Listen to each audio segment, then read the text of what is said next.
So happy to welcome Morna to talk to RAG. Morna's been long-term supporter of radical anthropology and our ideas, starting with work in a women's studies degree at UEL, University of East London, many years ago when they still had women's studies departments, and coming across the RAG ideas, and then going into anthropology at UCL and going to do a PhD with Alan Barnard at Edinburgh University, which was field work with the Bayaka and Ju women on gender, egalitarianism, ritual power, collective women's bodies. And it was such her PhD is a wonderful joy to read if you can get hold of it.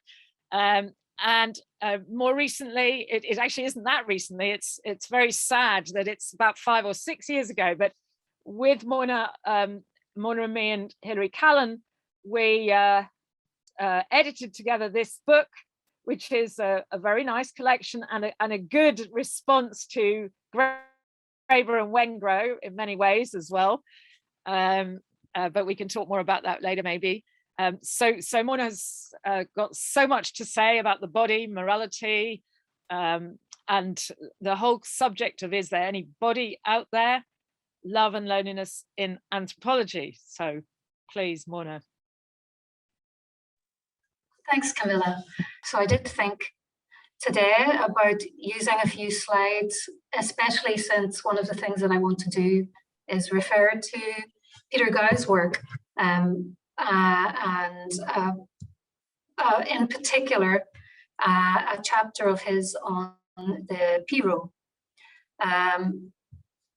And I thought about using slides for the terms there, and possibly using images to do with some of what I want to talk about, which is this kind of culture of the body, which is very often in discussions on political power and also on the evolution of political systems, gets left out or set to one side. So I thought it could be nice to have images for that. But really, what I come back to again and again is that we're moving further and further away all the time from being able to just do what we are kind of primed to do, which is to read each other's faces and bodies and voices, as complex human beings speaking to one another, rather than speaking to some kind of flashy slide behind me. And so, although I wasn't able to travel to London to give the talk in person, which I would have liked to do, I would like to do this really as an introduction to a discussion for all of us really this evening, rather than me just talking for a long time. Though, having said that, I may ramble on too long, Chris, and if I do, feel free to stop me. It doesn't often happen that I want to stop you, Mona, I'm afraid, but anyway. Yeah. Okay, well, it depends. It depends also how far off point I go, because I'm going to go off points a little bit.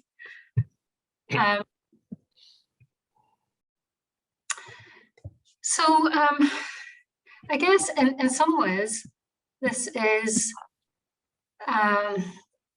having love and loneliness in the title is really a challenge to all of us and to myself as well, to begin to bring these themes of human love and loneliness into the ways that we think about the possibilities available to us as humans, in a political sense as well as socially and culturally.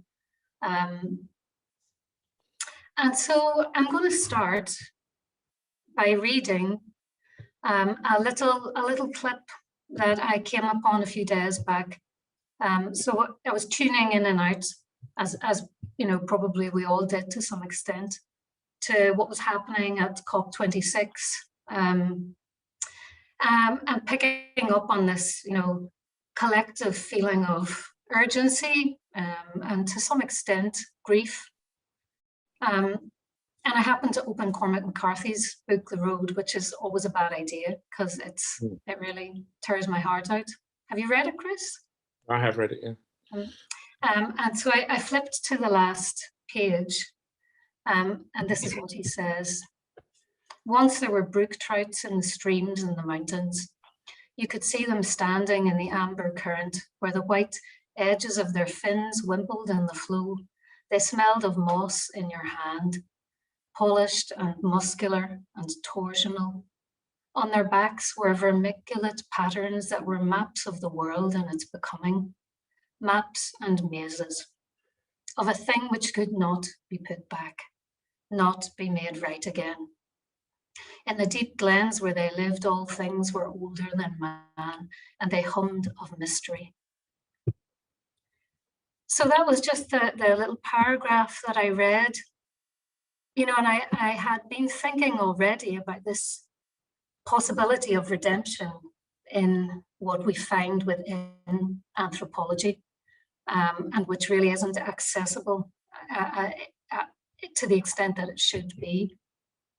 And I was thinking, you know, in the context of where we find ourselves as a species, we could really get lost in grief and regret, and even despair, this idea of what we've done, and the things that cannot be put right, because there is this devastation of maps and mazes, and like he says, of a thing which could not be put back.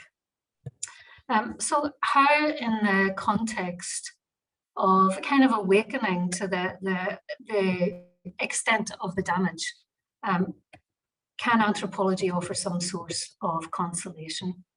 And I had also been leafing through David Graeber and David Wengrow's recent answer to some of this, some of this kind of question about where we find ourselves and what the possibilities are. And one of the answers that they seem to be coming to, and I'm not really qualified to talk about the book yet because I haven't read the whole thing. But one of the things that they're looking to challenge is beliefs about egalitarianism, both as a term in itself and also as being essentially related to small-scale hunter-gatherer groups. So they want to take this possibility, which they rename free society, and make it available to all humans at all times in all contexts, including large-scale state-based types of society. And that's a noble aim. It's an attempt at breaking an intellectual impasse, which says true equality can't happen once you've all the trappings of a centralized state, or even sporadic expressions of elite control, elite power, invested in property or private property and hierarchy. And this is really David Graeber's strength, of course, opening up imaginative possibilities where before there appeared to be none.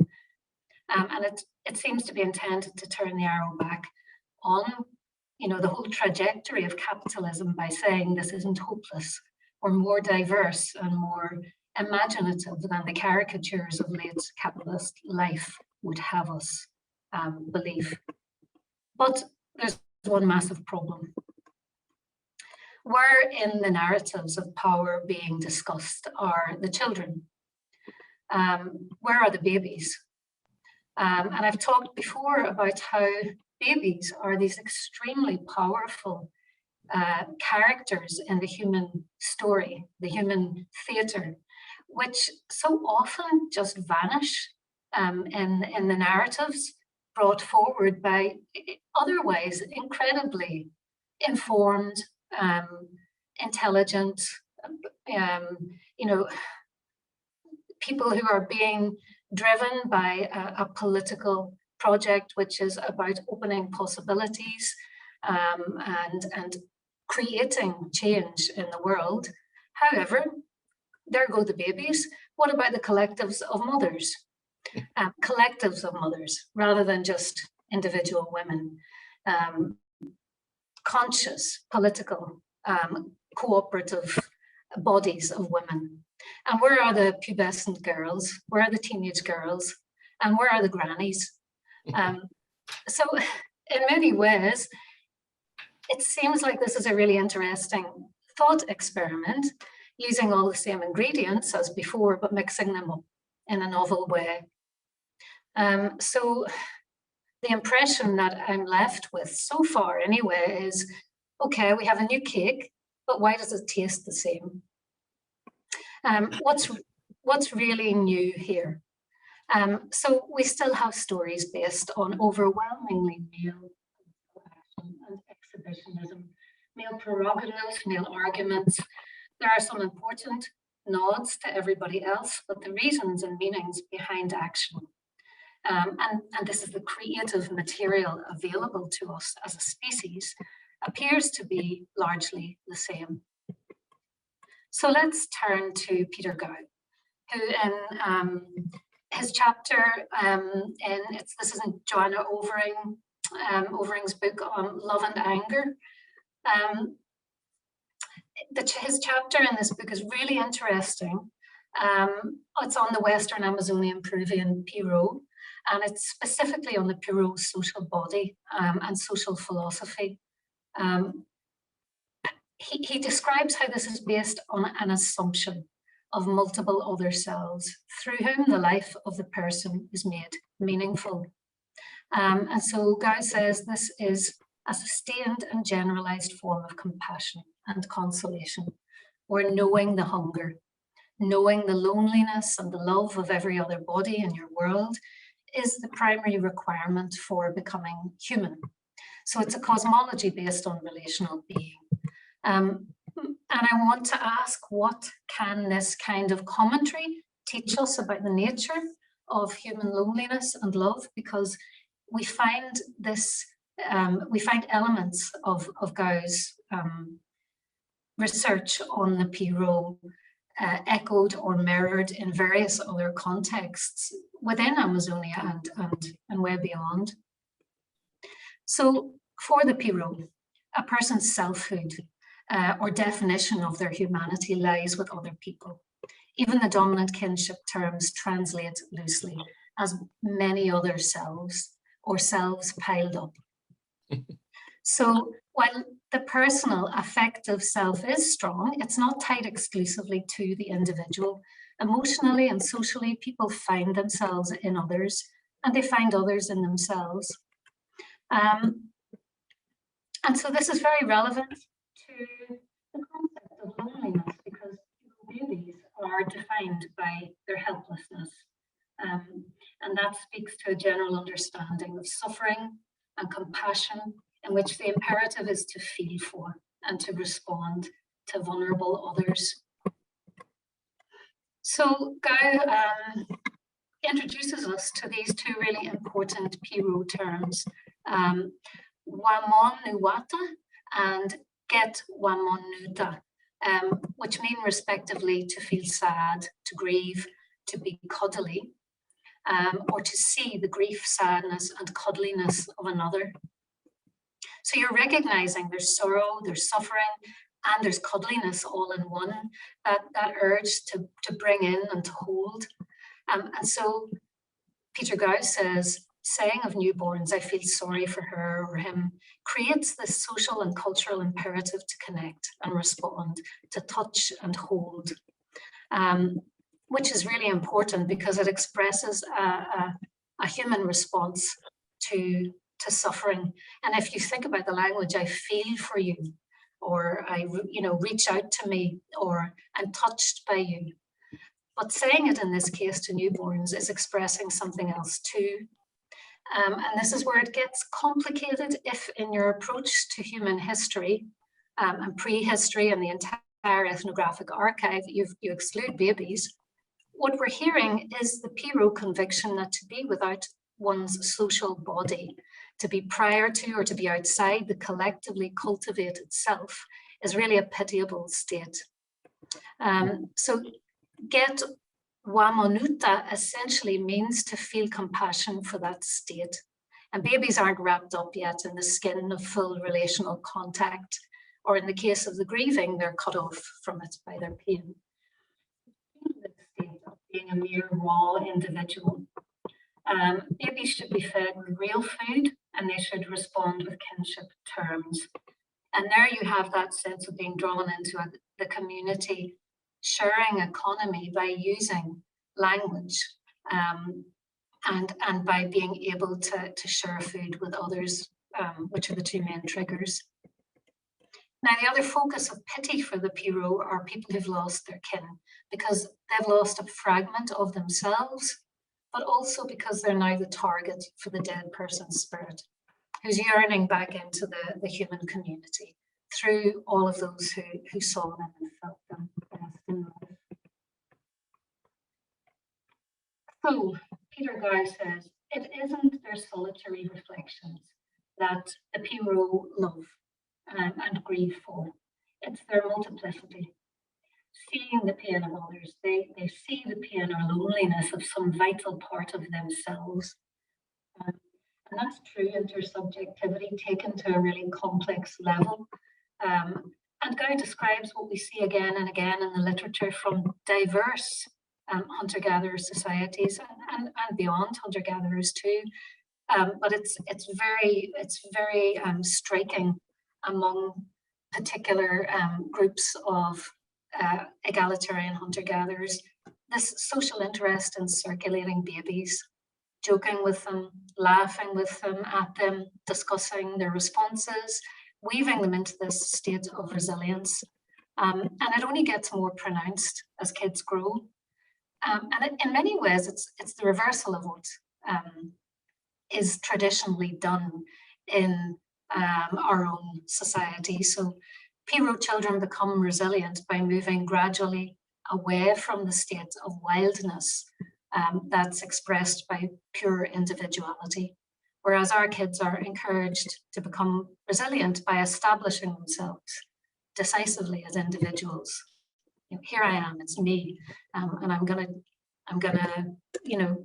be successful. I'm going to express my deepest self, and I'm going to make sure I do it better than everybody else. That kind of competitive individuality. Now, Guy goes on to say that people share their memory, share each other's minds and thoughts through cultivating what they call nishinikanchi, so living in close proximity, being in close physical contact and sharing meat. And we're told that the Piro consider themselves skilled in the cultivation of this ability to mind read through body reading effectively in a way which others, missionaries, anthropologists and other animals, he says, are so abysmally lacking in. So nishinikanchi, Guy emphasizes, is the intersubjective organ of kinship. And this is really crucial. You're talking about a general philosophy of respect, which is rooted in the ideal of sharing. So when they want to comment on what disrespect might look like, they'll say, go to the white man's house, see if he'll feed you. For Piro, the opposite of sociability is this refusal to see the hunger of others, or even worse, to see the hunger of others and refuse to respond. And it's all summed up in the ideal of living well, living a friendly, tranquil existence, not having too much to do, not overburdened by one's own importance, but essentially not withholding from others. And so for the Piro, the sense of a personally unique self is linked directly to the idea of helplessness, because it's detached from nishinikanchi, being known and being expanded by others. And interestingly, it's only at the moment of death that the person again slips out of that web of human, tactile and emotional relationship and becomes an individual soul and a potential source of disruption for the rest of the community, because beyond the life world, that individual soul is now back to its state of extreme loneliness. To live out in the forest and scavenge non-human food, crying for these old webs of love and warmth. You can really feel the the texture of the community and the heat of it in Gau's writing. And its old kind of skin of Nishinikanchi. That means, translates as shared mind, shared memory, and shared love. So here we see the human condition as essentially vulnerable, caught between these two big lonelinesses of birth and death. And then at the very end of the paper, almost by accident, Peter Gau wanders into this collective ideal of doing nothing. And you realize that's what he set out to say. So early in his fieldwork, he talks about how irritated he was by Piro camp lifestyle where nothing seemed to be happening. And then he says the penny begins to drop. And he begins to see that doing nothing is an active communal counter to cosmic chaos and to loneliness. Babies are helpless because they're subject to all these whims and appetites of existence, as are the dead. Whereas doing nothing within this fluid human community made up of multiple selves is a kind of art form, and possibly the art form. So in doing nothing, the Piro are in fact doing everything. They're being everything. And you get the activity in the ideal of nothing happening. And as the significance of this registers, he comes to this realization. He says that something that is not happening is helplessness. And so here's the point, really. The Piro know that they're ultimately helpless in the universal scheme of things. Like all of us, that their lives will spiral off into that state of helplessness intermittently. And finally, so this cultivation of thinking beautifully, sustaining one another through acts of compassion, leads to a kind of security, which I want to talk about shortly. And it's actually a kind of security which David Graeber and David Vengro bring up, which is living in a world where all our effort and ingenuity doesn't go into accumulating stuff or power, but into constructing, into cultivating rather, these really important webs of living and acting and thinking as part of a healthy social body that's actually composed of multiple other selves. And so really, Piro philosophy says, in this big blur of the cosmos, in the uncertainty of life, in which the individual isn't really even, a dot on a dot, here is your one opportunity in life as a social being to reach out and kind of feel that possible warmth and sweetness of human connection. And of course, what we're beginning to realize from lots of wonderful Indigenous activists is that that web of connection then potentially can be extended indefinitely to all different kinds of beings and persons who are also worthy of respect. And so one of the things that Peter Gau touches on is that we're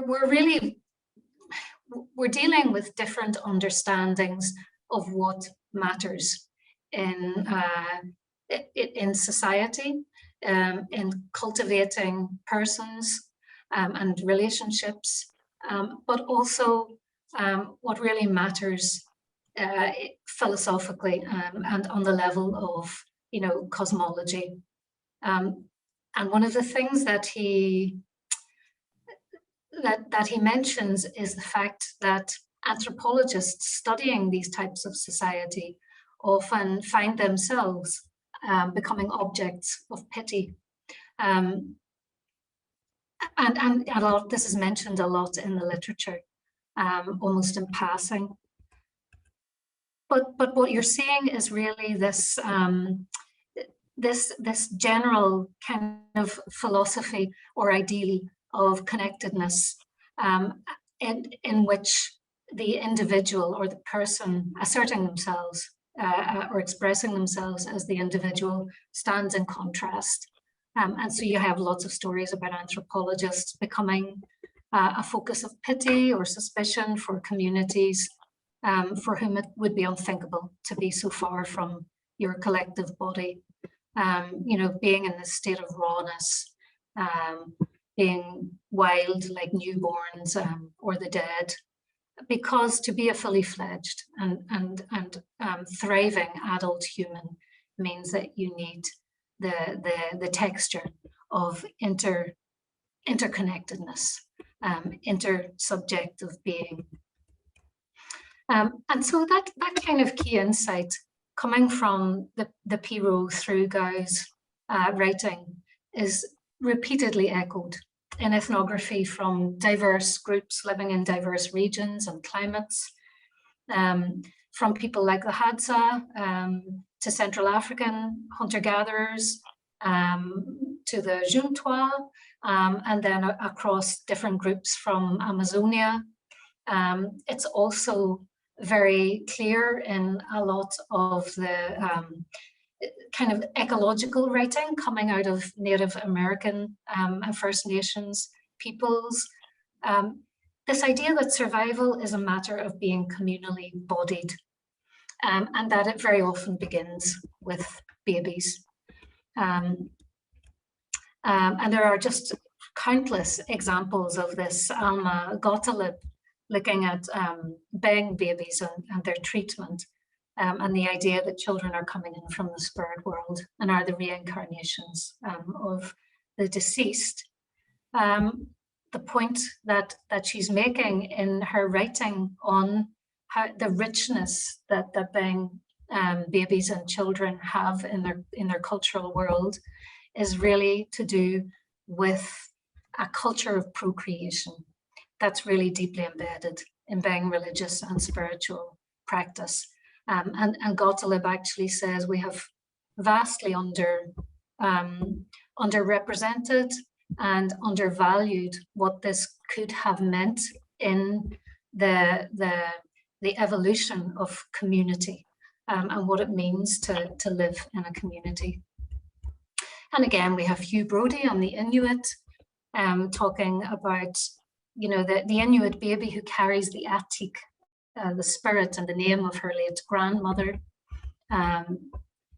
So Brodie says she is the adored baby, but she's also her mother's mother, her grandfather's wife. Her grandmother is alive again in the baby. This means the baby is doubly and trebly loved and must be treated with respect.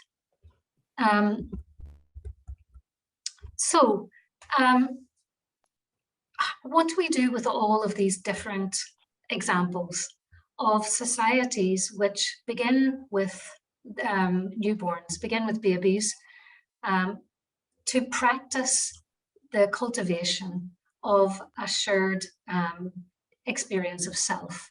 And in previous writing and previous talks that I've given, I've referred to the Benjele Yaka, and the extraordinary levels of connection and contact, physical as well as social, that you find in Benjele community. And the fact that this is really an obvious outcome of women being a prominent social and political body.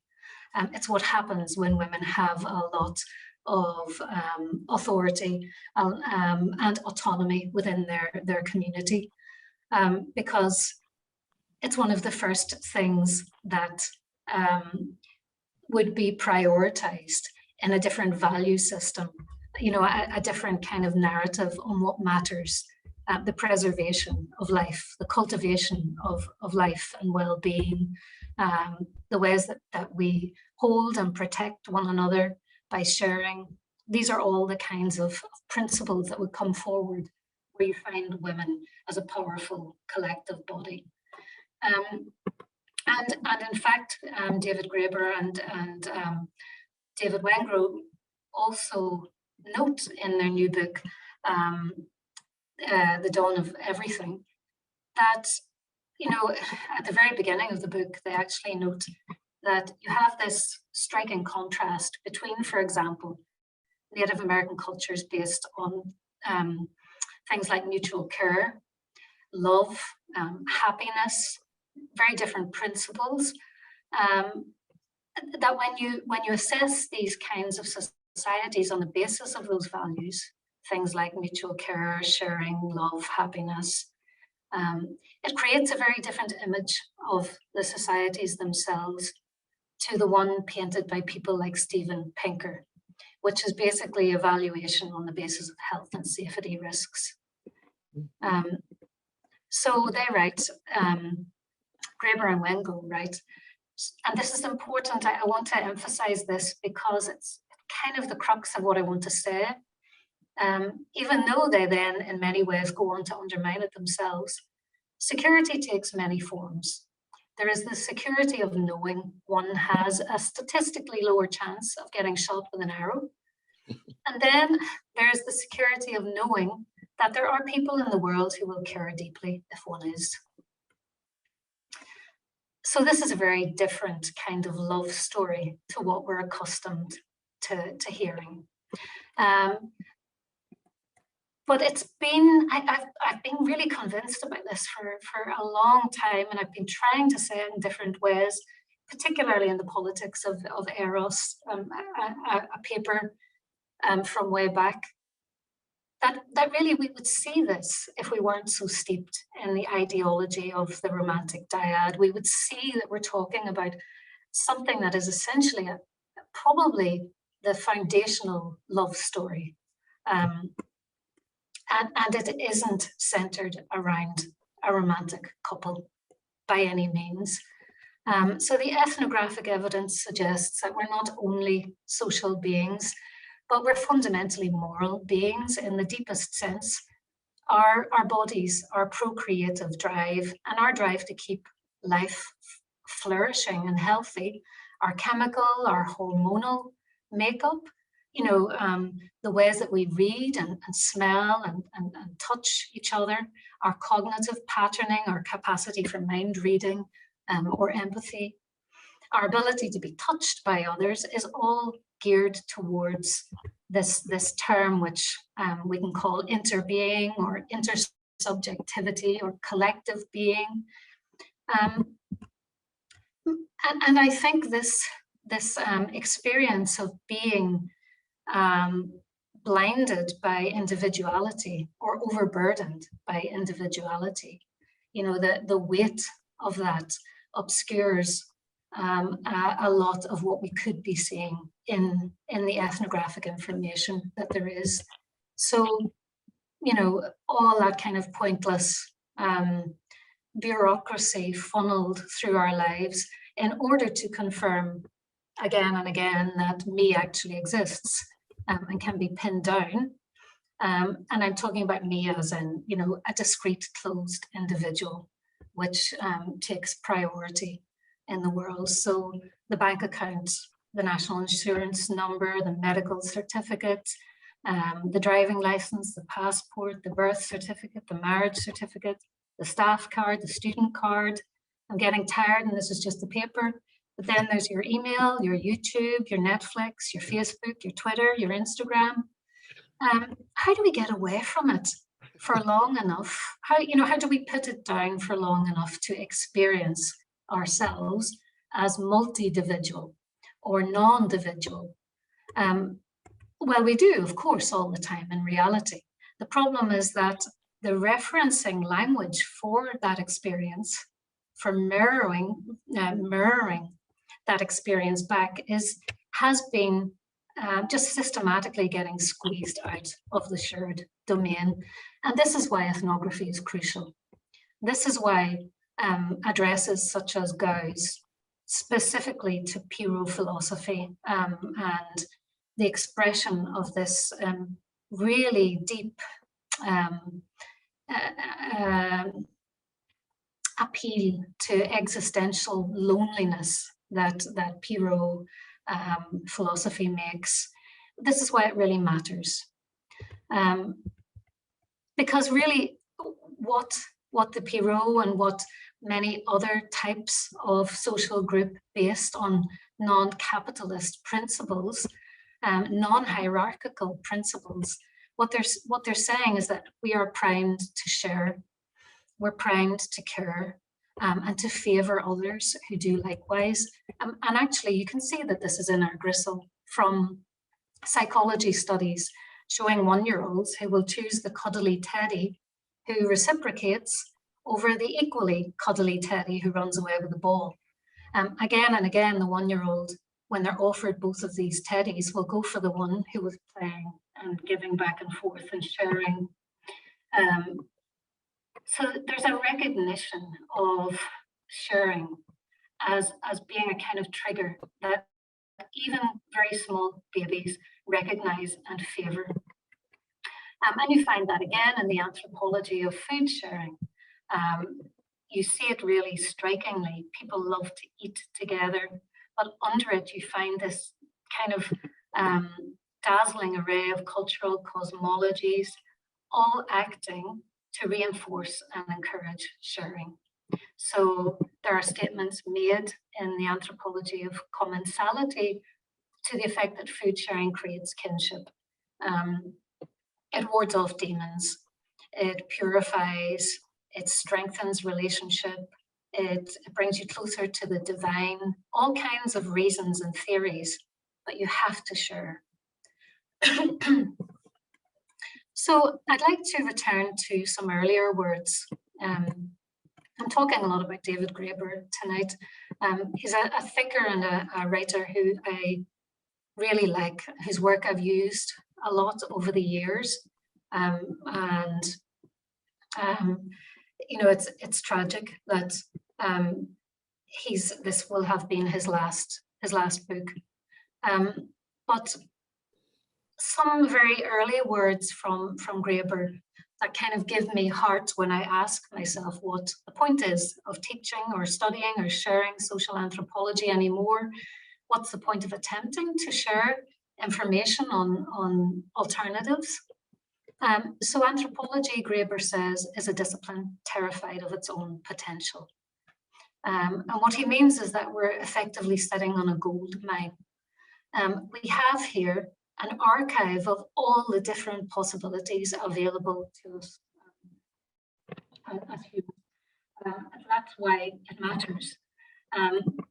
Not only that, if we look carefully at the detail of what's happening in many of these societies, rather than trying to develop counter models based on taking half the characters out of the story effectively, if we look really closely at the detail and if we listen to what people are doing, we begin to see that almost everything alive in us, all the things we admire in ourselves as human beings, evolved not out of, you know, assembling and dissembling cities or making war or domesticating cows or putting up fences or building altars, but because we were able to cooperate in order to keep the kids not just alive, but flourishing.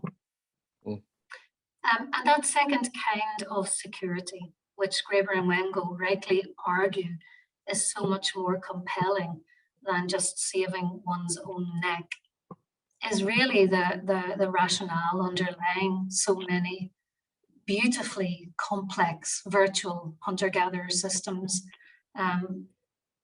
It really is this prioritizing of something much more vibrant than, you know, taking care of number one. And that what if changes not just the storyline, that idea of, you know, what if this actually is who we are as a species. It also changes the possibilities within the storyline and the nature of the story that we're telling. So, you know, now we have circles instead of straight lines. We have hands and breasts and feet and body paint and babies and choral polyphonies and healing dances and forests, you know, coming into relationship with parents, or rivers becoming portals. We have firelight and moonlight and tricksters and pipers replacing armies and weapons and fences and castles and kings and dynasties and medals. So many of the significant items that are assembled in telling the story about ourselves, if we look at the ethnographic archive, turn out to be largely irrelevant.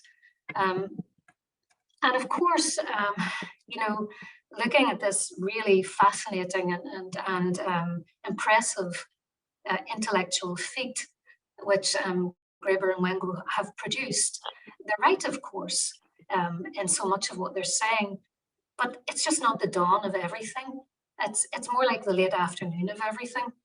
There's a state of being which has to be both prior to that narrative and to outlive it. And I think what I would really like to do is think about what happens if we take that thing that the Piro are talking about as a given for the not only the emergence of culture, but the continuation of culture. And I mean complex culture, which is the type of culture that doesn't require brute force in order to thrive. And there's another little excerpt, a little quote rather, from Virginia Woolf that I want to use. And I'm close to ending here, but she said, "It's not catastrophes, murders, deaths, diseases, and age that kill us. It's the way people look and laugh and run up the steps of omnibuses." So it's not, you know, cities or not cities, wars, states, property necessarily. It's the way, you know, your kid's scalp smells after the rain, or it's the hold of someone that you've just taken into your arms, you know, or it's driving away from somebody that you may never see again, or you know, it's seeing this big kind of tough-looking guy getting out of the addiction support bus, as I did recently in Edinburgh city centre in the rain, with a cup of tea in his hand to give to someone else who was sitting in a doorway. You know, making an effort to come out in the dark and the rain in order to try to connect. So in other words, what I'm talking about is that shock and intensity in the body of deep kind of felt connection, that fizz that gets burned on your mind and your heart.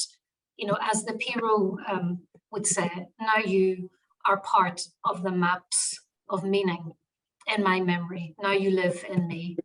All the ways that we care and matter and reach and bleed and love, which moral and social economies based on capitalist principles just can't quite get. There's no political language for that. And it's not some slippery, you know, unidentifiable thing that we're talking about. It's love beyond the dyad, essentially. And it all starts with those groups of women and grandmothers and mothers and grandmothers and children and sons and brothers holding together with this kind of the core valuable item of the culture right in the middle, which is the children. And you know, not having a language for that in the current political references is really important. And it's all equally important to find a way to bring that into not only political, but social and ecological, environmental, discussions that we're having, which of course is happening. There are some fantastic Indigenous activists, some fantastic feminist activists already doing that in significant ways. So what I want to say, really, to end on, the note I want to end on is having thought about that Cormac McCarthy quote, you know, the beauty and the richness of the world that has been slowly diminished to the point where we're questioning survival, certainly our own survival. Can we counter that by remembering the mazes and the maps, which are not lost, and which are as intact and as accurate as they were when they propelled us first into culture? You know, we are the maps, we are the mazes. And it's really this, I realized recently, it's this that I made the effort to go to the Benjeli, to remember for myself. Can we find the things that can't be put back, the things that cannot be made right again in our own eyes, in our own hands, our own brains, our own blood, our own kids, in the multitude of relationships around us, and in this really intensely sophisticated balancing and expression of the most complex elements of culture as ourselves, as our bodies. And you know, it's true that this stubborn kind of irreverent something can be found everywhere, and you can see it in all different kinds of situations and social arrangements, because it's a fundamental aspect of our nature as human beings.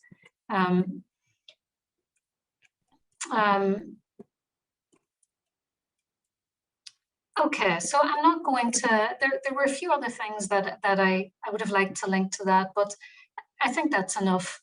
I would end by saying that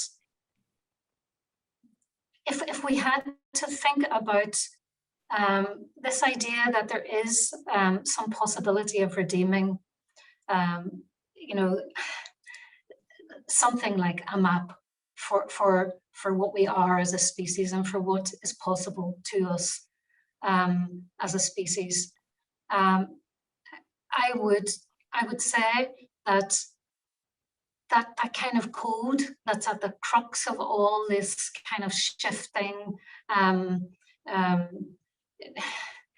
almost impossible to grasp activity would be this alternative love story. And if it had to have a face, I'd hazard a guess it would be, you know, the face of whoever or whatever each of us most loves. Because the blueprint here is really that connective activity of tenderness and caring, and extending ourselves out through the bodies and lives of others. And we're only helpless, as the Piro say, when we forget that.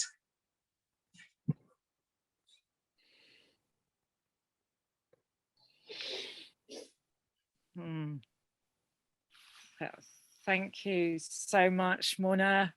The so eloquent way of talking about what it means to be human, to refract it through the Piro's living well and Shinikanshi, and to make such a generous assessment for the Grey Bawengro, which has been giving us a lot of grief, but also to reprimand their ideas for kind of where are the babies. I think this is just so, yeah, so good, because however much we argue about egalitarianism or not, the whole idea that hunter-gatherer camps are this matrix of collective childcare, and that's really what they're doing is it, yeah. And I think, yeah, somehow that needs to be got clear. Does anybody want to come in with some thoughts, comments, questions for Morna? Lots of people probably do.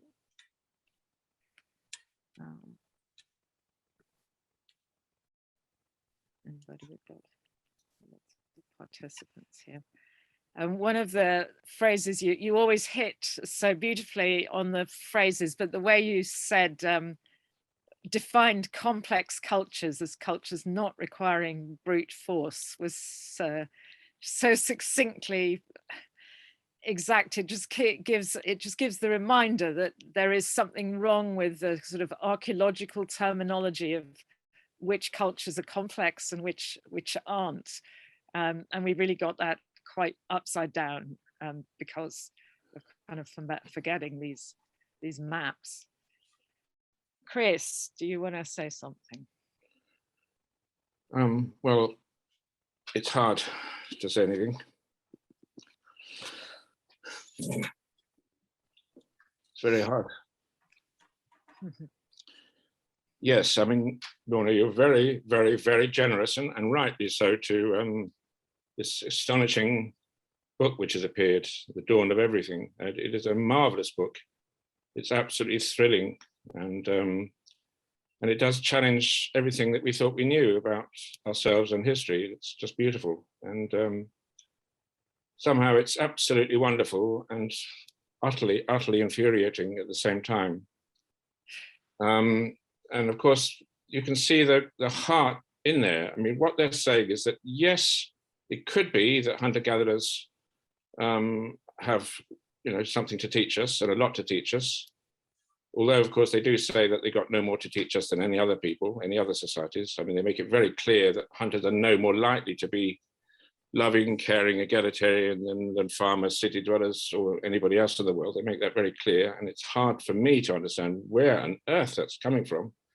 But I do see the point that they're making, is that it's things which can work on a small scale might be interesting and might be inspiring, but we live in cities. In fact, we live not just in cities, but in interconnected cities and a global system, which is an extraordinarily complex thing to do. And can we really be saying that the methods which hunter-gatherers managed to use to keep together 10, a dozen or so people face to face in some forest, those same methods can work to look after a planet?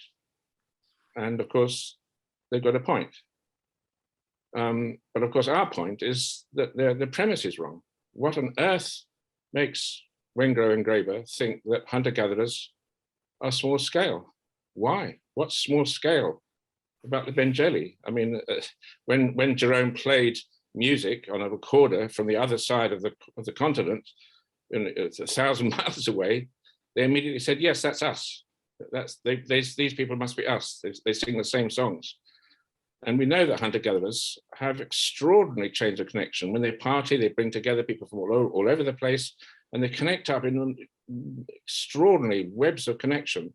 So that, and of course, they mention this at one point. They say that you could, among the First Nations in America, you could walk from one end of America, from the far west right across to the east, and wherever you went with different kinship systems, different languages, you'd always find hospitality. You'd always be, in a sense, at home, because there's that connectedness.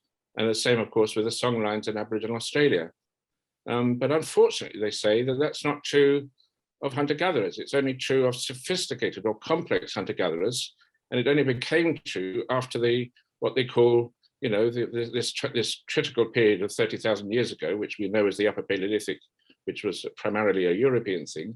And it wasn't true, they say, of African hunter-gatherers, and they won't even discuss the kind of things you were discussing, Morna. So it is so sad. It's just one of many, many, many sad things that the book kind of offers this hope, and then somehow completely loses it. And you're so right that the entire, you look in the index of Wengro and Graeber's book, and look at gender. I think there's one page where they deal with gender, and it's simply to say that African hunter-gatherers aren't gender egalitarian. They're anything but, they say. And you look at women, there's a couple of mentions of women here and there, and it's just, and your point, Morna, was just so powerful. I don't know how you managed to find the words in the way you do, but it's such a powerful point that children are the power in these hunter-gatherer societies. Everybody respects the children. The children are creative, they're social, they're funny, they make everyone laugh. And the society is organized in such a way as that if anyone's ruling, it's actually the little kids. It's an amazing discovery, an amazing insight. Yes, let me just say, we were wondering what to do, and just mention that Ingrid and Jerome and me and a few people in RAG, we did try something. So this was a couple of weekends ago, the big Extinction Rebellion march through London, and we'd already been practicing polyphonic singing, and we sang and we sang and we sang and we sang all the way right across from one end of London to right up to Trafalgar Square, and it was somehow the music, just our own music, just kept us going. It's extraordinary how singing together bonds you and gives you a wonderful energy. And towards the end, as we were getting to Trafalgar Square, I mean, we just felt on a high. It was such a wonderful, amazing feeling of, like, as you say, Morna, bodily intersubjectivity. All of us, we were about 20 of us, 18 or so of us, with Ingrid keeping us in order in some kind of way to make sure that we didn't lose each other, because it's quite hard to keep together when you're in a big thing. But something like that, something like getting some form of singing, which automatically bonds us, kind of going, must be a part of the way to get what you've been talking about out there onto the streets and into political activity. I mean, we did feel, in one sense, we were singing for our lives. And that's a wonderful expression that Jerome uses to describe polyphonic singing among the Bayaka. We're singing for our lives, singing to keep the dangerous predators away. And we felt, rather, as you've been saying, I mean, it is absolutely terrifying what's happening to the planet. And singing for our lives isn't an exaggeration. But somehow when you do start singing, you begin to laugh. And it was funny, it was humorous. The words we invented among ourselves were absolutely brilliant. And somehow we felt in our own tiny little community, we'd turn things upside down and we were going somewhere. And I still think, as long as we can keep this going, perhaps there's hope. But it's on as they said at COP, the whole planet is on life support. The hope for keeping to 1.5 degrees centigrade above pre-industrial levels is hard. As anyone who's a scientist is, and in some ways we're all scientists, it's just very hard to believe that's possible now. It seems as if we've lost it, but somehow we can't afford to think that. Anyway, Jerome. Morna, did you want to add anything? I was just, no, it's fine. I was going to come back to Chris, but I will. Oh, go on then, Morna, come back. Nice to see you, Jerome. Yeah, lovely to see you, Morna, and lovely to hear you. Oh, thank you. Yeah, really. So lovely, the words you find to explain these things. But do you want to answer, Chris, so that what you wanted to say doesn't get lost? Yeah. Well, it wasn't anything really precise. It was more just there's so much that I would have liked to say, but I felt, I have said previously about that kind of musical kind of experience of the collective body as well, and it felt I haven't read the Wengro and Graeber book fully enough to make any kind of real informed criticism of it. I've read parts of it, and absolutely the very first thing that I thought was they're taking all of the usual ingredients and mixing them up, but there aren't really any new characters, and we need the other half of the cast, really. We need this in order to change the story, to inject some kind of passion and vision into it. And I know, actually, Jerome, that's essentially what yourself and Ingrid are saying and doing in your work. But it's just was astonishing to me that that was able to be set aside in a book claiming to talk about the dawn of everything. Absolutely, yes. Yeah, well, thank you. I mean, let me just make a short plug because the singing that Chris was describing, that was really beautiful as we strolled from Bank to Trafalgar Square. One of the things I notice when we do Ngoku or Ejengi or any of our rituals in the forest in Congo is that there's a certain point where the singing is no longer acoustic. I mean, it is acoustic too, of course, but it's more like a wash that washes through your body. And in that experience of the music washing through you, it only comes when you sing and sing and sing for hours on end like that. But it's a very beautiful thing, and you start hearing the music everywhere as you walk around. It really does just come into you, and when I feel that feeling, what the Benjele described, that the spirit of the song is in you. That's what spirit is. And there's always this difficulty in explaining to Western people who've watched too many Disney shows that actually spirit has no materiality. It's not something you see. It's something that you feel, that comes into you, that when it's present, you experience. And that's really what's been happening. So I'd just like to encourage everyone, we're going to be doing this now regularly in order to try and build up a little bit of a momentum for a singing revolution. At No Moon in Russell Square. So every No Moon in Russell Square, you come out and join us. And we've now got enough of people who know the song for you to be able to join and quickly step into one of the melodies that you find singable. Anyway, just a little plug, but it is a beautiful thing, and you're all very well invited. And it doesn't matter if you think you can't sing. If you can talk, you will be able to sing. So come along and just try.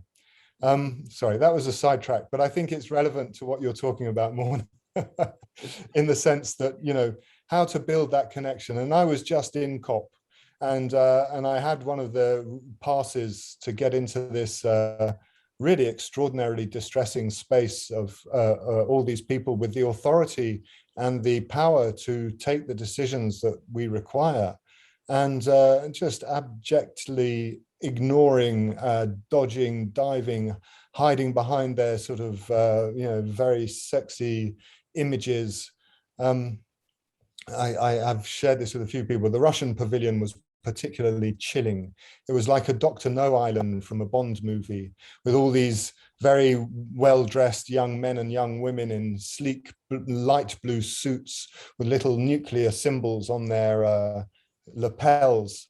And their entire job seemed to be designed to sell nuclear power to small nations who wanted to sort out their carbon footprint. Anyway, just extraordinary. Russia has a whole host of nuclear power stations built on the permafrost. Just as that melts, and it is melting, the potential for catastrophe. Anyway, sorry, another diversion, but it brings me to the point, which is the one that is, puzzling me. So it's lovely singing with people together and feeling that spirit energy of the forest coming into our hearts. And one of the very interesting mottos of the AIPB, which is the Brazilian Indigenous Women's Organization, which is one of the fiercest, toughest groups of indigenous representatives in Brazil. I mean, they really speak truth to power fearlessly. I must say, those women have the courage of lions. And one of their chief mottos is they want to reforest our hearts, reforest our minds, reforest our relationships. And this is the metaphor that I was just at COP meeting some others who I hadn't met before, and they were using this same language. One of them even told Prince Charles he needs to reforest his heart and reforest his, and he liked it actually. But the point is really, I think what you're talking about is how we reforest love and relationship. From their point of view, it's how you bring in that fullness, the wholeness, the sounds, the smells, the connection, the touch, the presence, co-presence that requires. And I'm with you 100% there. But when I go to these places like COP and you see all those Swiss kids in their blue suits with little nuclear badges on, and the Saudi Arabians and the Qataris and all this with their great promises of greening deserts, And you think, wow, you know, is that song going to fill their hearts? Will that song move their bodies? And you know, and that's where I sort of really stumble, because, you know, like you, and I'm sure like many people on this Zoom or watching this later, you know, we're people who are very sympathetic to the power of love, and love in that broad sense, not in this sort of Hollywood sense. And and you know, there is a critique of that, is that we become soft, and that softness is not suitable for dealing with the hardness of those blue-suited Russians or whoever they are or might be. And so where do we draw the line or the balance? And this is my question, really, a terribly rambling one, and I apologize for that. But it is at the core of, I think, the context we face, is how to turn that political mobilization that love can produce, that song can produce, into something that's strong enough to, you know, really seriously challenge, really seriously incapacitate. And I'll just use that metaphor of the blue-suited, sexy young men and women that were populating the pavilion of Russia. How do we turn those hearts? And this returns back to the, you know, one of the points that they raise in that book you keep mentioning, is the role of the indigenous critique that was so powerful in the 18th century, the Kanjiahonk, that it's what produced the idea of progress, the idea that technology is what judges a society in the hierarchy of being, and that those societies that don't have sophisticated technologies, well, they're just unsophisticated, deserve to be dominated. And, you know, the patriarchal racism of colonialism and neo-colonialism today, extractive industry, and so on. So, you know, while I'm super sympathetic, and, you know, as you know, I try in very sort of whatever ways I can, how do we do that? What is the balance between the love and something else that might be needed? Is there something else that is needed? You know, I think there's a whole package there, and so, you know, if you're only focusing on the creative connections and the experiences that we have that feel so beautiful, you sing together, you dance together, you experience that, like you said, Jerome, there are in those kind of bastions of power, you know, they're governed by kind of the principles of Thanatos almost, you know, as against Eros. Thanatos is the death impulse, Eros, you know, the life impulse. So it's like, how do you inject the life impulse into these centers of power? And the way you describe that actually feels barren. It feels like there's nothing fertile there. These are human beings, remember. They're human beings who have all those nerve endings, you know, imagination, people that they love deeply, probably, most of them. How do you get the blood flowing again is a question that I think about increasingly, and I didn't used to. I used to just be happy with, you know, talking about what I saw in the ethnography in reference to what I know myself, and leaving it there, because as you know, I come from a political mess, which was, you know, growing up in Northern Ireland. And you know, I really am convinced that there is, well, there are a few things, but there's something about taking the babies back into the center, the babies and the children, actually, because something happens to even the hardest faced person around babies. And you know, from Barry Hewlett's work, you know, where when Aka men are holding babies enough, and they are constantly holding them, there are these really amazing hormonal shifts. So it's physical change as well as, you know, that kind of softening of the heart that happens around babies and kids. And I think it's for that reason that they have been so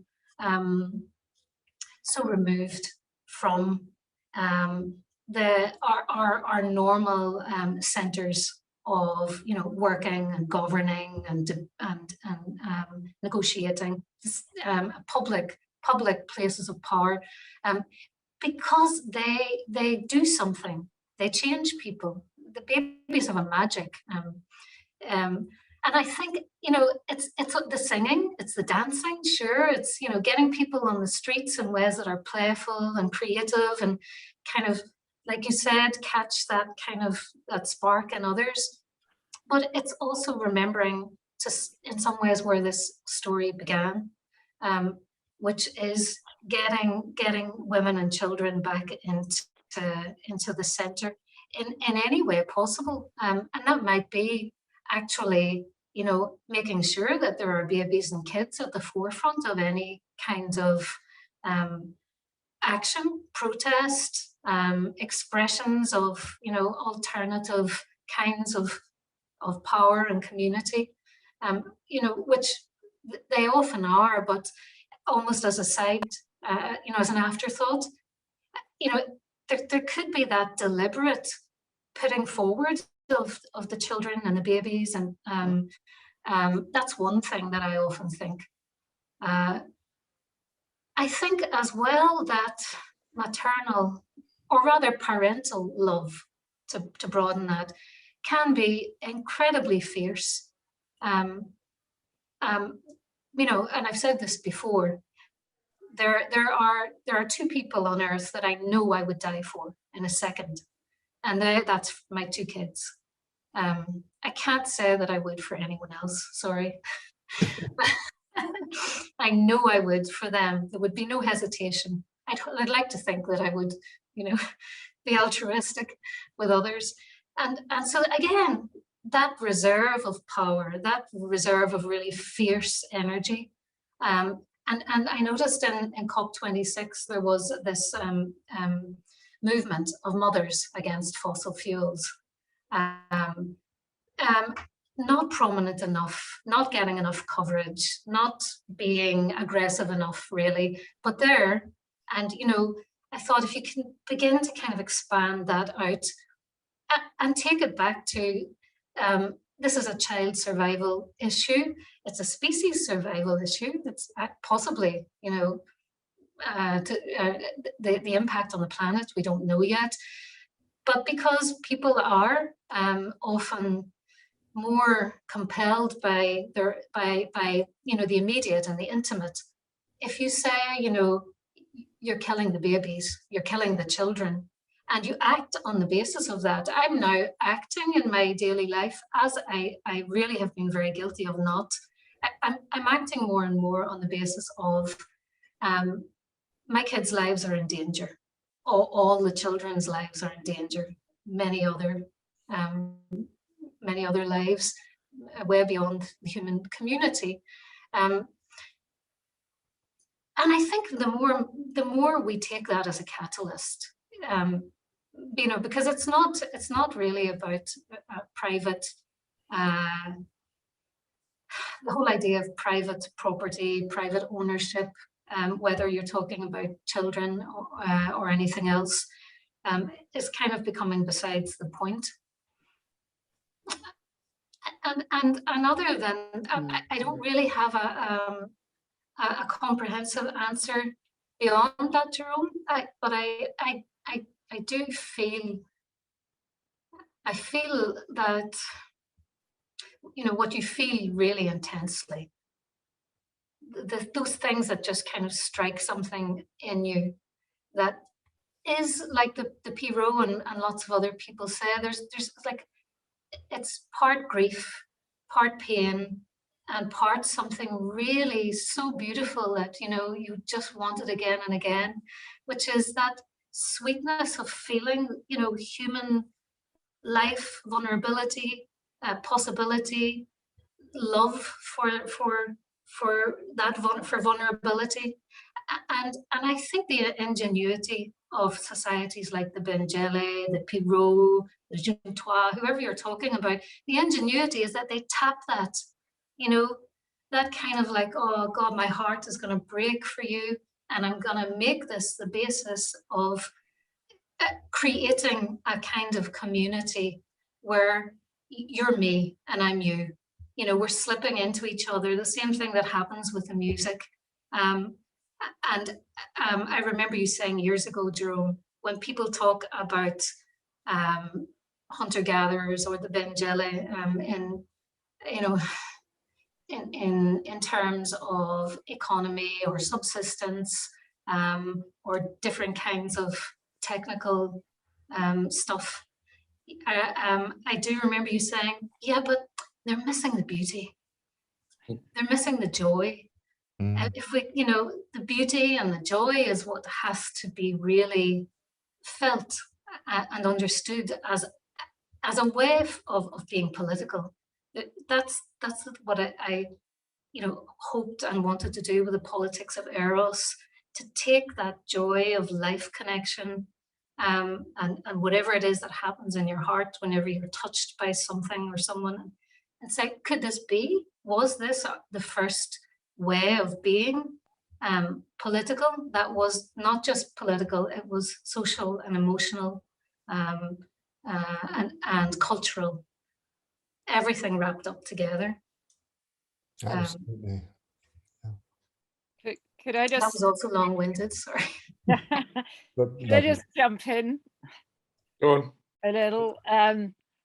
Yeah, I think Morna's image there of the mothers against fossil fuels. This is reminding me of the talk I did 2 weeks ago on the African women's rebellions and the famous occasion when the Niger Delta women went in and invaded Chevron Texaco's oil terminals, and just by threatening to take off their clothes, had all the staff and all the managers just downing tools and stopping the zilch production of the oil, 500,000 oil barrels like that. Just let's remember that Singing for Our Lives and the polyphony and the music is a product of Rag's sex strike. It's fundamentally a version of sex strike. And those women as mothers, they're completely collective mothers, so that a mother or a grandmother to a Nigerian man working that's his mother. Even if it's not his mother, that's his mother who's threatening to expose and become and make, you know, such a taboo to him. So that, and I was describing this activity as a very ancient template of meta morality, that it was like creating the very prospect of a moral universe at all. And somehow we've got to go back to that kind of geological level of the emergence of morality, that volcanic force to it. So yes to the joy, but remember the joy is part of saying no. There's got to be somewhere, some kind of lineup that says, so I do want to hear from those fierce Amazon women that they would be the ones who are saying, right now, this is time we say no, because when the women are kind of saying no with their cunts, that is saying we're going to take you back inside. And it's that is the power of that movement, and that whole idea. And it's kind of the negation of. You have dinner. Yeah, that's the ferocity, Camilla. Have some more. It is. It's a ferocious mother love for all the whole generation of children, for the whole earth, it is that incredible expression of, it is a mother and grandmother love, without a doubt. So yeah, we've still got to confirm. Yeah.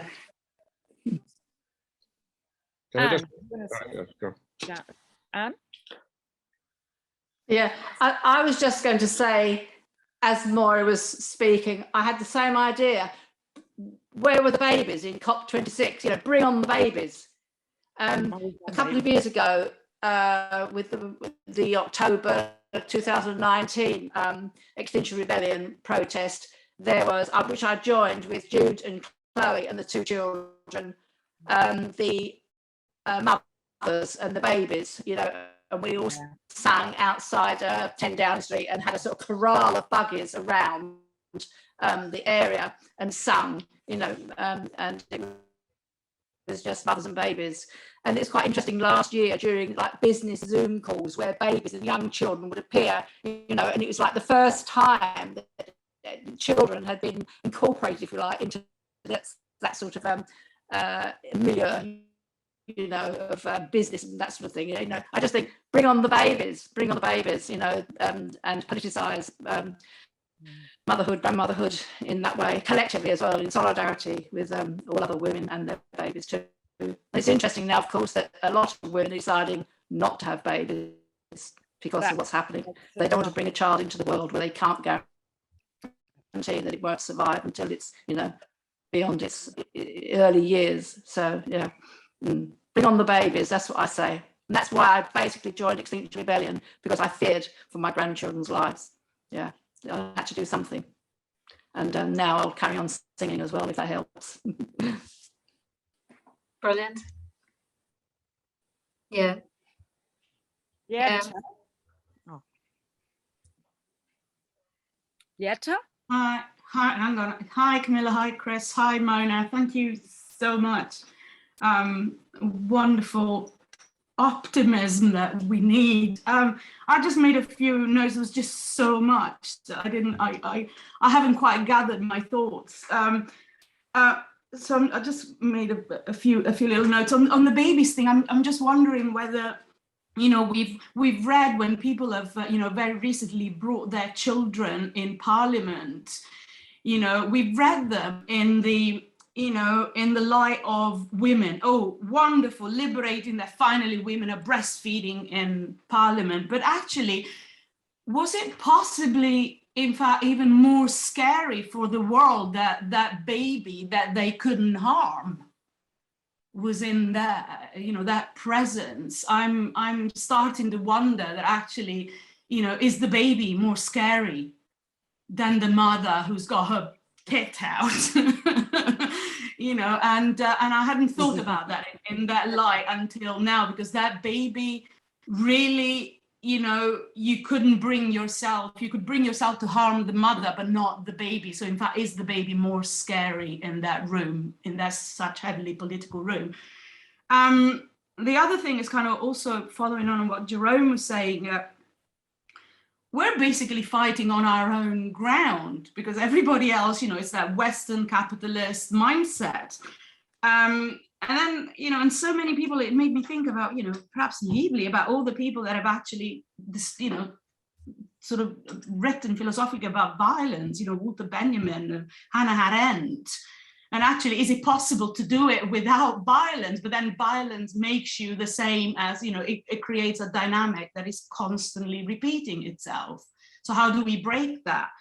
But then the other thing that really made me think is going back to one, you know, this is one of the things that over and over I go back to, that we're thinking about the capitalist system as something that came with the age of production. No, it didn't. This is millennia. You know, one of the first lectures, I'm really glad here, I think probably the first or the second lecture, when it was talked about, you know, the very, very origins of the agricultural system, where suddenly you have food that needs to be stored, distributed, whatever, and therefore you have power structures. So we're not fighting something new, we're fighting something that is ingrained in our own sort of, you know, mindsets. There's a lot longer, and I think it's kind of naive to read capitalism as something kind of fairly new. I don't know, this is perhaps I'm not expressing it, you know, but and also we have a, you know, a mindset that is not just economical and political, it's actually in our cosmology. You know, if we look at, you know, certain interpretation of the Bible, of, you know, God has given us this thing and we have all the right to exploit it, and it's written in there, and in, you know, in certain interpretation, it's how it's so how do we fight that? Something that is, you know, it's not new, it's actually been there for millennia, and we're fighting it on our home turf. Because so many other societies have shown us that, you know, there is the possibility of it to be, you know, very different. So nothing, that's it. This was kind of my, you know, in all the, I want to embrace the positive, you know, mindset, because I do really, and I have experienced this in my own life, that love will win. If you kind of impose that love eventually wins. I've experienced it with my own mother. I've experienced it in other situations, and it takes an enormous, amount of courage to love. It takes a lot more courage to love than it does to hate. Hate is easy, and I think so. I'm all for the love.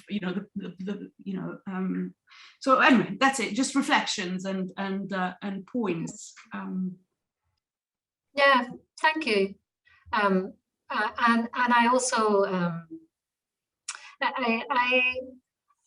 I hear what you're saying about capitalism. I mean, we kind of know that the impulse to accumulate, to privatize, essentially, is something that is part of being human, and we know that that kind of grab hoard impulse has been with us, forever, really.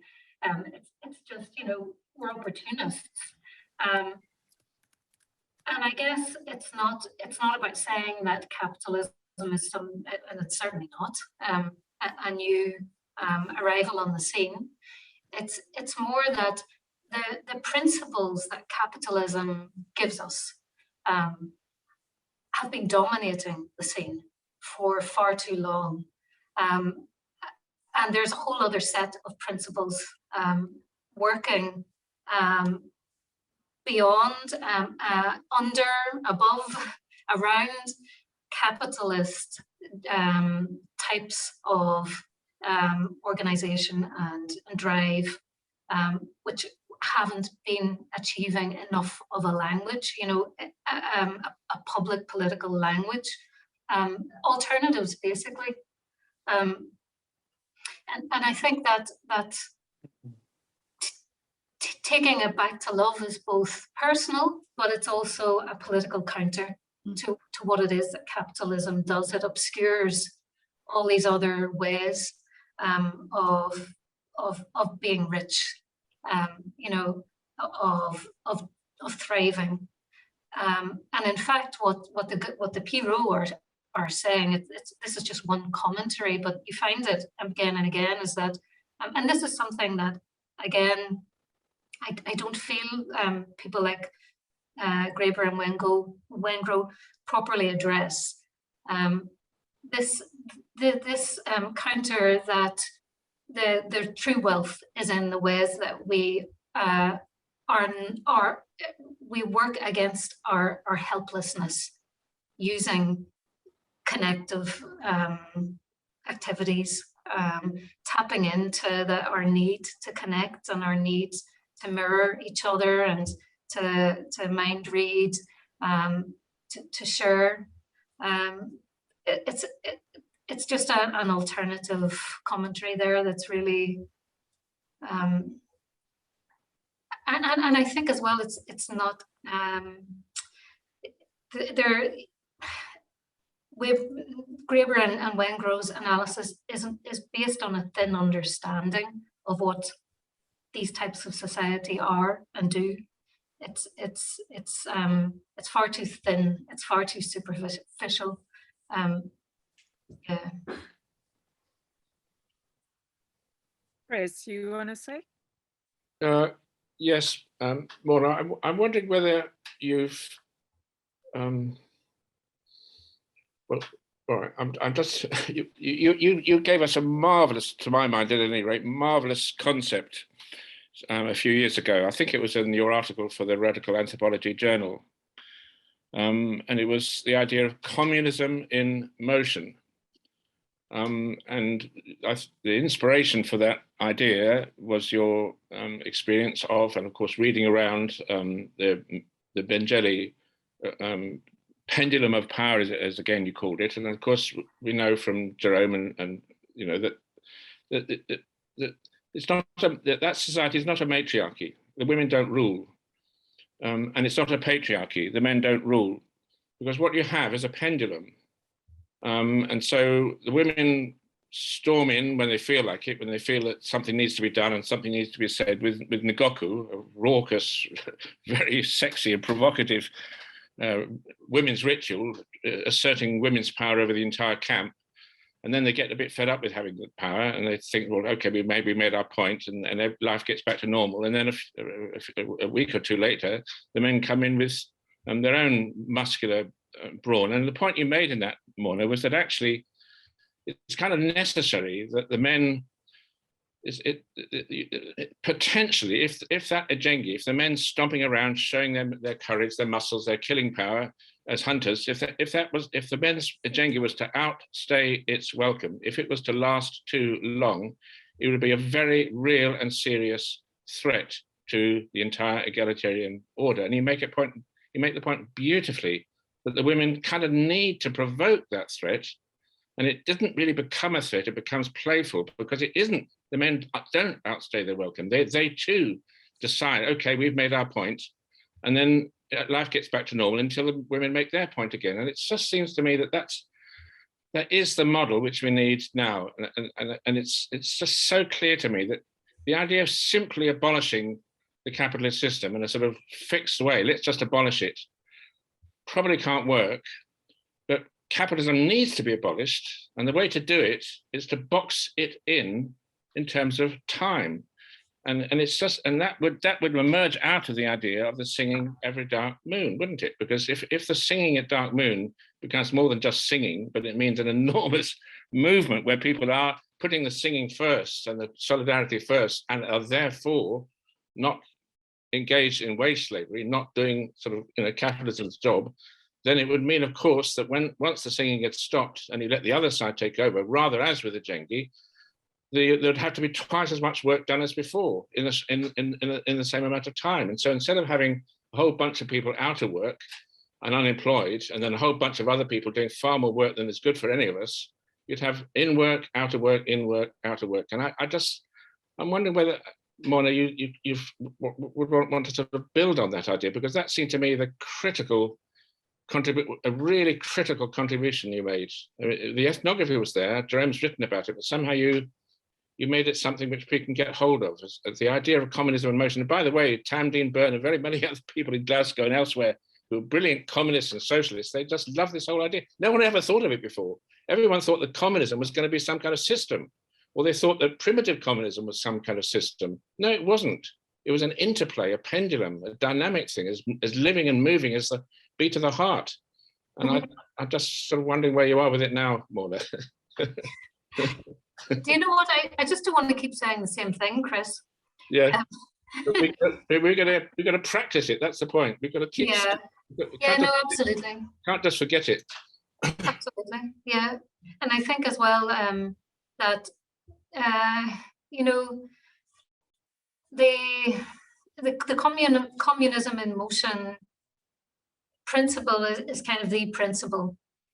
It's the only thing that it ultimately can work, because like you said, like I saw, it's a living system, and in academic theoretical analyses are all very well, but you have to have something that, as Victor Turner says, breathes with molecules, that fizzes and kind of moves with us. And intellectually, people tend to be a little bit afraid of that, because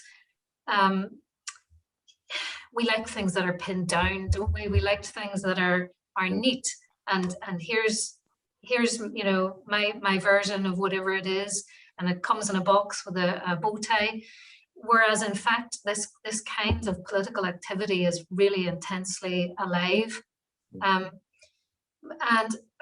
it's something actually that, going back to the politics of eros, going back to the thesis as I'm now doing and going through it, it's the thread that I want to keep there, is that pendulum feeling. And I guess actually today I'm always saying variations on the same theme anyway, because what I've been trying to describe is the sense of that pendulum that runs constantly, even on a micro level, between us, when we touch, when two voices sing together, when somebody else takes somebody else's baby, or even when you recognize the vulnerability or the pain of another human being, and it registers in your own body. There's that, click, click, something has swung back and forth, and it's electric and magnetic and quantum all at once. It's very hard to grasp, but you just know it's really the essential nature of being alive. That is a political system is ingenious, and it is optimistic because it gives us hope for ourselves. We would abolish capitalism in a sort of way, because we would allow sufficient, like a week of capitalism, that's getting a bit dangerous. 10 days of capitalism, that's even more scary. 14 days, oh no, that's too much, We would allow elements of capitalism in order to provoke us into overthrowing it once again. And so instead of having this ridiculous thing called the revolution, you have this constant revolution, and then you take power, you surrender it, you take power, you surrender it. It seems to me the natural thing, especially if we're environmentalists, because we're an Earth, Sun, Moon system. Are we serious about listening to the Mother Earth if we keep saying we are? Well, Mother Earth isn't alone. She's got a moon, and the moon is very important, actually for life, probably just as important as the sun. I mean, so we need all these periodicities. And so I'm just hoping that Ingrid, who's going to say something, I hope, is going to guide us into this new singing revolution, which doesn't just impose. Ian's next, and then Ingrid. Ian's been waiting. Ian, and then Ingrid. All right. Ian. Yeah, it was just sort of throwing back a few minutes to babies and children in relation to the political reaction to the climate crisis over the last sort of 10 years, and what sort of catapulted it into the headlines in the last 5 years wasn't children in the normal sense or babies. It was sort of people on the edge of adolescence and teenagers. Yeah. And I think if we follow our love for our older children, and if they happen to be present in some action, they will take us places. Yeah. Just as, and yeah. that we need to hang on to, we need to extend the circle. It's not just babies and children. Our children grow, are constantly getting older. Yeah, absolutely, 100%. I flagged as I was talking, Ian. I thought, it's not. I'm saying babies as a way to try and express that, and babies, of course, are a very particular thing, and they do just make you run to goo every time, one cries. Well, me anyway. But it's the teenagers. My God, I mean, the talk about the ferocity of mothers, the ferocity of young women, and often young men. Who I have a teenage daughter, so I don't know teenage boys yet. I haven't had one, he's still too small. But Frida could, peel paint off the wall sometimes with her fearlessness and honesty. And again, there's another resource which we're seeing coming a wee bit more. But this is really still people, operating as individuals. So you have, the likes of Greta Thunberg or these other extraordinary young women who formed a coalition, I think, at COP26. But it's that's still everything working on the basis of individuals who are, famous individuals. Rather than, but it wasn't. It's school strikes. It strikes. You just need to extend the school strikes to the fortnight. It's not her fault that she became a bit famous. I mean, she was fearless on a picket line, which is no greater form of solidarity than the picket line. Yeah, school strikes as well. Yeah, Yeah. amazing. And again, there you would probably not have to ask twice to get the teenagers to walk out of school, or not mine anyway. The thing is, we should all come out with them. That's the main thing. I mean, there's this beauty that, you know, that is the age where anthropology is so dangerous, because it's the age of initiation, in which Victor Turner taught us about all that fears connected to those initiation ceremonies. And Yeah. so when these teenagers are kind of going into a rebellion to refuse school, it's as if we're saying, we are not being initiated into this society because it's wrong, you know, we have something else. And the strike is kind of a new initiation. And they've only got to go from once a Friday to once every new moon, and we've done it. It needs to be, yeah, not, I mean, join up the Fridays. Join up the Fridays. Yeah. Yeah, Well, I think that is so brilliant, yeah. so much Yeah. it's taking things out of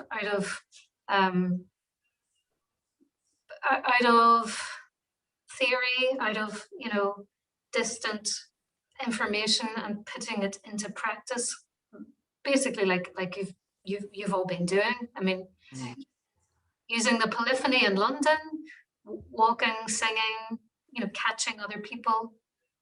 And I mean, that just has to happen more and more. There, you know, using the information that we have really about ourselves in active ways. You said it so beautifully, and I can't thank you really more enough, Morna, for putting babies back at the center of the scene of life where they need to be, because this is where human life starts. And we need that fearlessness in a visceral body of women and men, initiated people. And they say when you become a parent, you are initiated into a different way of being in the world, because from being just thinking about me, you're becoming mui. You're thinking now about a dependent. You have to become clairvoyant. You have to, you know, pre-verbal state, know what your baby is telling you. You could not have said it more beautifully and put it into ethnography than how you did. And I think it's very nice, like Ian said, we are having teenagers already coming out and saying no longer over our bodies. We've said that since a long time, it didn't do anything. Teenagers already had an impact, but they are growing up into now young adults, 18-year-olds, and can become sexualized and therefore, you know, diminished, as they did with women and babies and childbirth. But when we're bringing the babies back, and women's birthing bodies back, I think we really, really have a power to be reckoned with. And that is where my true hope lies. And that is why Ngoku is coming. And I am absolutely sure of it. And we are doing this with the singing, because we have to bring the power back into that visceral body. So with that singing, I wanted to answer something to you, Chris. The Benjele, they say there are people who have mabo budi, and mabo budi are closed fist hands, people who don't give, who don't share, because they only think about the individual themselves, and life starts and ends here. And there are people with mabo bishengo. Mabo bishengo. Bishengo means sharing. Joyful. And joyful. Bishengo means everything that's joyful and lovely. And singing makes people have mabo bishengo. So we are going to do this singing together. And maybe you can do it where you are, Morna. We can have a session. We need to replicate Ingrid. We need to. You can do this. To Edinburgh, and let her sow a few seeds down here as well. Yeah. Okay. But also, Morna, aren't you coming to London sometime? So you could pick it up from London and with Frida, so she can get it too. Yes. Who has stolen my Zoom identity, I notice. Yes. Yeah, I noticed that. You're Frida. You are Frida. I saw that. Yeah. Absolutely stunningly wonderful. Thank you, Morna. Oh, thank you. Thank you, Ingrid. Yep. Stunningly wonderful. So We could sort of end soon. Yeah, we. Is there anyone else burning for a quote? Lieta, did you want to make another? I just wanted to see if anybody actually, something has come, you know, thinking about the babies appearing on Zoom and the pandemic, and whether anybody had comments on, you know, because we're talking about practical applications on things that are slowly coming out, and also the strike thing, you know, the pendulum. You know, ideas that are coming out, not only, of course, as, you know,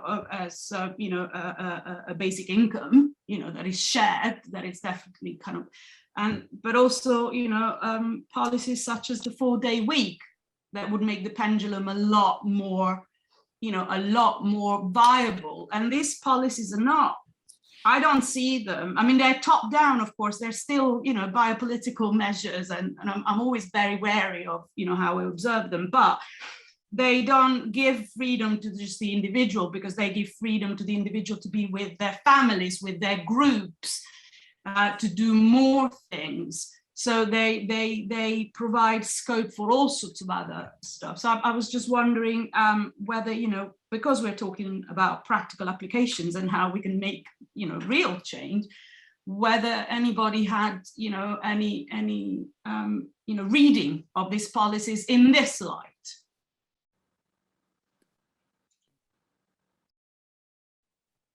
Morna.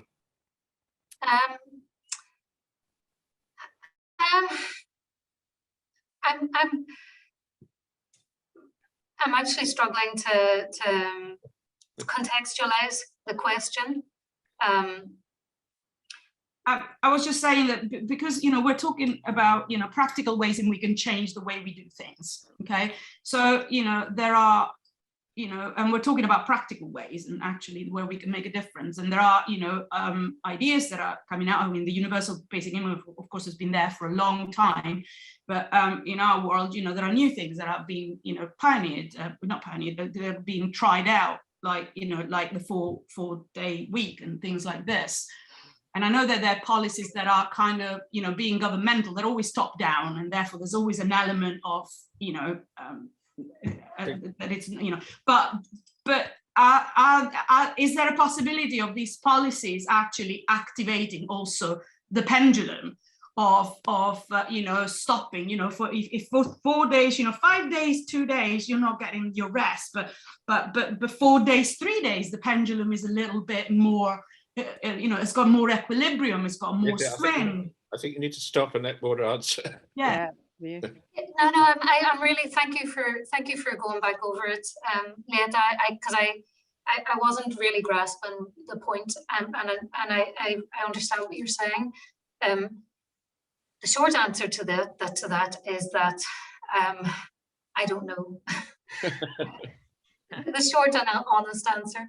The longer answer, though not too long, because I know that we're about to finish, is that I think there are so many possibilities for reimagining how we could organize our time if we're able to really substantively challenge this old kind of capitalist narrative, and you know, it's really, if you take it right back, it's what I think of as the grab hoard impulse, just exactly what Ingrid just said, closed fists. You know, once we are able to begin, and that, by the way, that has become what we have available to us in the world. Look at politics, look at global politics, look at everything from the way we construct or believe we construct our identity, to you know, all the most obvious political systems we have access to, the debates, the terms, ideas about wealth and accumulation and success. They're all based on this. So, you know, you can destabilize that by bringing in all the things that we've talked about tonight: babies, the mothers, the teenagers, the grannies, the music, the dancing, effectively anything that really creates that pendulum fizz and touches your heart. And to some extent, it has to break our hearts now, I think, It's not just, you know, a touchy-feely, nice, oh, you know, that felt good. I'm shattering here because I'm afraid for the lives of my kids and all the kids, and I actually can't bear it sometimes. And I can't bear to see people lying on the street every night when I go home from work, because these were babies with potential, filled with so much, you know, rich possibilities for connecting and blossoming. And I simply won't accept that we have to live in these kinds of social arrangement anymore. I refuse to accept it.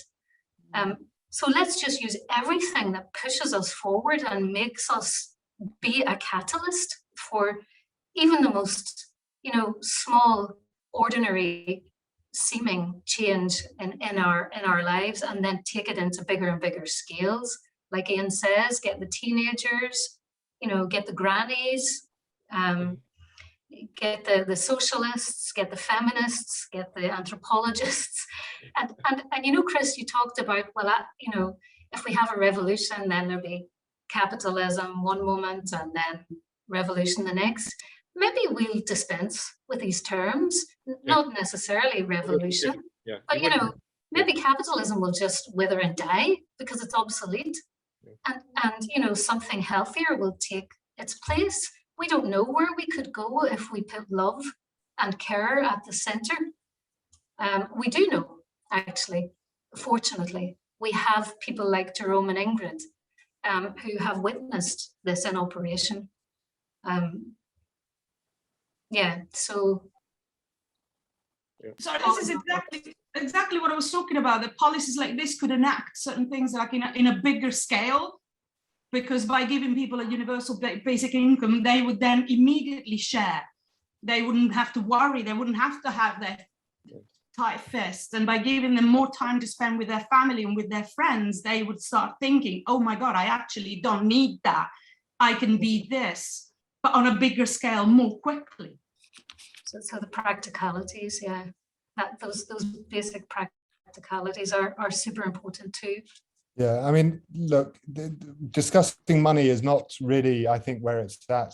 Universal basic income, I know groups of Amazonians who are fed up with money. They don't want universal basic income. It corrupts them. It ruins their cooperatives. It destroys their sense of conviviality. You know, these things, the key point is there is no one size fits all solution to this crisis. There are multiple complex interwoven ways of negotiating the differences that we can achieve, and it's key that we achieve difference and not sameness, and that is a really important lesson that we have from the way the modern world is cascading towards catastrophe. What I think is clear, and Morna, you said that absolutely correctly, capitalism as we know it today, this colonial legacy and neo-colonial extraction of assets from any place that they can be found by the power of capital for markets, mostly of urban consumers, is an obsolete system. It just cannot continue, and it will not continue. Mother Nature is saying, look, if you're not going to sort this out, well, I'm afraid you're going to find yourselves in a big mess. And the interconnected nature of this system, which now dominates, is actually very, very fragile. And I think we got an inkling of that in 2008. But even London, 13 million people, 3 days food sovereignty. This is really something, an intense fragility, which the people we've been discussing and Morna has been referring to don't experience, because their wealth is not in these tokens that exist between people. Their wealth is in the river that flows next to their camp. Their wealth is in the land that produces the food that they go and find and collect, or the animals that breed. So understanding wealth is key here. The wealth is not money. Wealth is Mother Earth. It is that basis for life. That is the only wealth. And in our days, that is what we're going to see. I just wanted to, there's a beautiful African philosopher, Piro, and he recently, he put it beautifully, I thought. He said, look, you sort of dominant people from the dominant culture, and by that he meant those who are successful in the system of capital, And that doesn't just mean white people. He said, you people, you don't understand that you've got lost. And if you to find your way, you have to really realize that you're lost. And that is a very gentle, but also a very chilling warning that getting lost is what has to happen for us to find our way. And by holding on to the sorts of things that Morna has been talking about, that Chris and Camilla are discussing and trying to help us understand, then we can hold on to something that will endure, that will go beyond the crash that is inevitable if things continue as they are. And that's why the story of love, though it sounds like a weak story, is the story of power in this context. And it's a story which is the only story, as you quite rightly point out, Morna. It is the only way through with dignity, the only way through where you can live with yourself, the only way through where you can know that you have done what is ethically right. Otherwise, you become just more of the problem. Sorry, too long. Well, shall I leave that?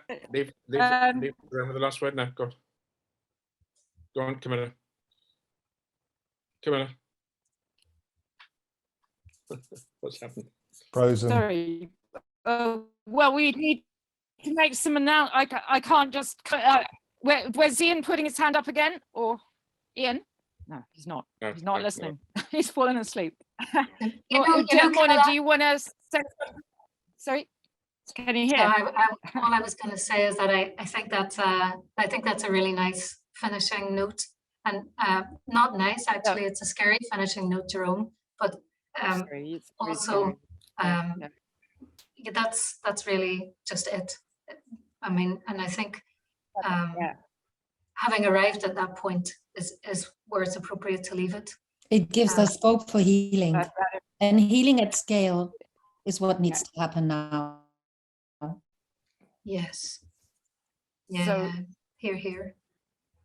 I think Morna's talk has been thrilling and inspiring for everybody, and just given us so much to think about, and it's fired us up with wanting to really do something here.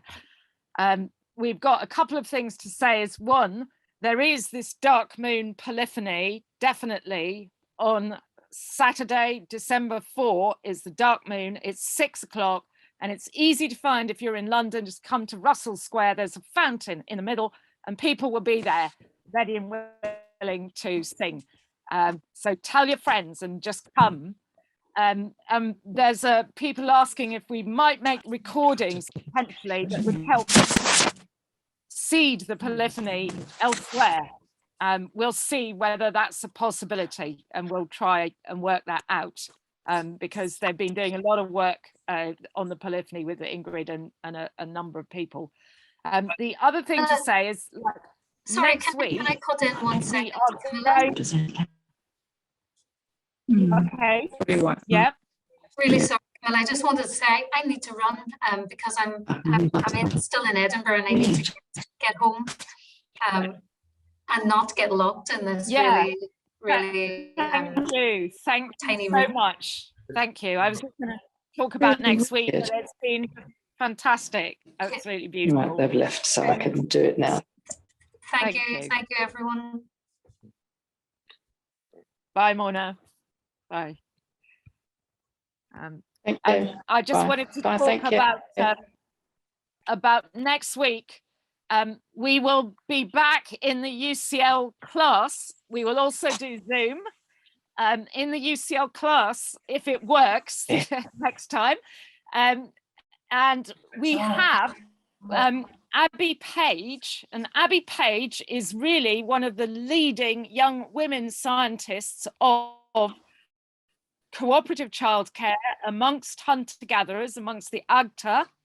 And she's going to be beyond the mother, cooperative childcare among the Agta, but also her work is sometimes in this country. So it will be a comparative project. So that talk will be of great interest for the subject tonight. It's the real hard-bitten science underlying that subject. So I hope people are either going to come on Zoom or be able to come back to the class. And Jerome, you're going to be in the class the week after, aren't you? You hope? Yes? Sorry, I was nodding. Sorry, you were nodding. You were nodding. Great, wonderful. So the week after that, we're going to hear more. So it's like evolutionary biology next week, and then social anthropology the week after, talking about kind of the same stuff.